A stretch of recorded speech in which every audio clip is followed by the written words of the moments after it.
বুঝতে পারলা?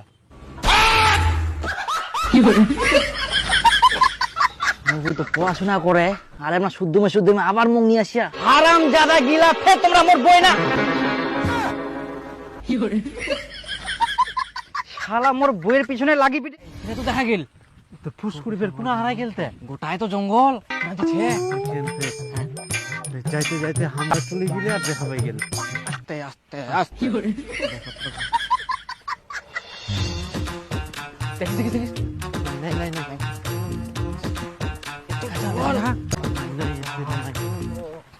শালা জঙ্গলের ভেতর কি করবো আসিল? তো পার্ক মানে তো জঙ্গল, জঙ্গল না কি মজা হবে? লীলা তো থাকবো পারে কিন্তু ইনে আসিল না কি শোনা যাবে না হলে।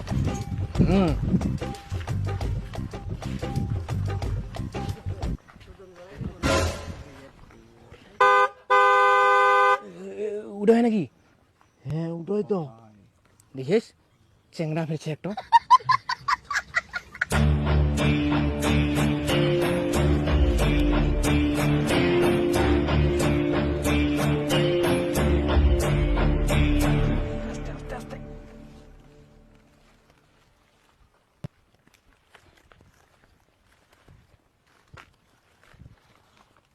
আজকে কোনো টাকা নিয়ে আসছো? নিয়ে আসবো না মানে? এই তো এই নাও তোমার 2000 টাকা এনেছি। সত্যি তুমি যদি এভাবে আমার পাশে না থাকতে আমি যে কোন নর্দমে পড়ে থাকতাম ভগবান জানে। ছি ছি, তুমি যে কেন এরকম কথা বলছো? খবরদার এরকম কথা বলবা না। শোনো না, আর কয়েকটা দিন তুমি এভাবে আমাকে হেল্প করতে থাকো, আমার চাকরিটা হয়ে গেলে তোমাকে পালিয়ে নিয়ে যাবো।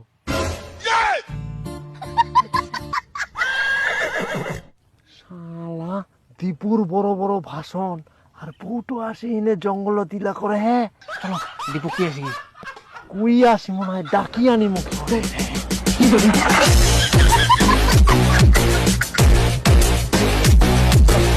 আরে এরকম করে পুরানি যান চুপ চুপ চুপ চুপ তুই বিশ্বাস করি নিজে বলতে ভালো করে নিজে মুখে যা না গাবিলে তো শুনে পাই যাবি না।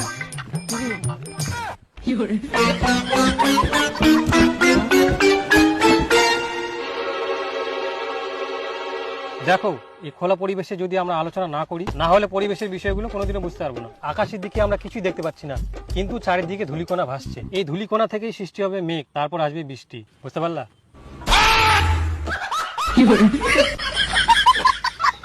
তো পড়াশোনা করে আর আমরা শুদ্ধমে আবার মুখ নিয়ে আসিয়া হারাম জাদা গিলা ফের তোমরা মোর বই না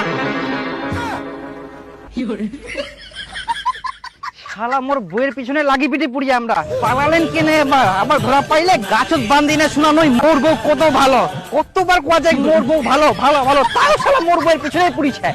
খারাপ পুড়ি ছাড়বে, নিজে তো ওরকম বউ পাবো না, যদি খালি পান না এবার। আচ্ছা তুই পার্কত বসে বসে কি করি ইলু? তোমাকে কে বললো? নিশ্চয়ই তুমি আমার পেছনে পেছনে গেছিলা, সন্দেহ করো আমাকে। না না, আমি আবার সন্দেহ করব কেন? আর তোমার পিছন পিছন আমি যাব কেন?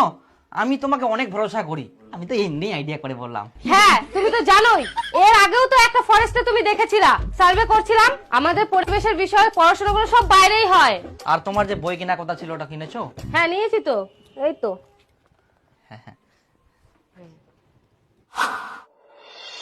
হ্যাঁ কি হয়েছে এত আর্জেন্ট ডাকলে যে? আর একটা খুশির খবর, আমি কোম্পানিতে চাকরি পেয়েছি। তাই? হ্যাঁ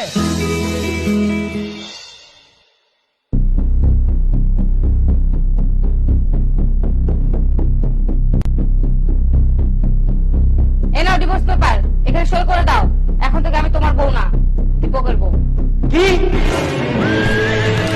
এটা কোনোদিনও সম্ভব নয়, বই কোনোদিনও সই করবো না। শেষ পর্যন্ত তুই এই প্রতিদান দিস, তো যা লাগে মই সবকিছু তো দুম পড়াশোনার জন্য। তুই চাকরি পা, চাকরি কর। না না না না না, মই সই করবো না। সই করবি না? যখন কোর্টে গিয়ে ডিভোর্স ফাইল করবো তখন 10 লাখ টাকা যাবে, দিতে পারবি তো?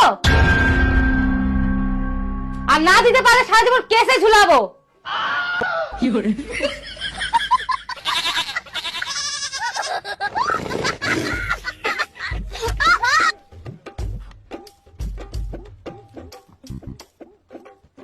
সই কর। কলম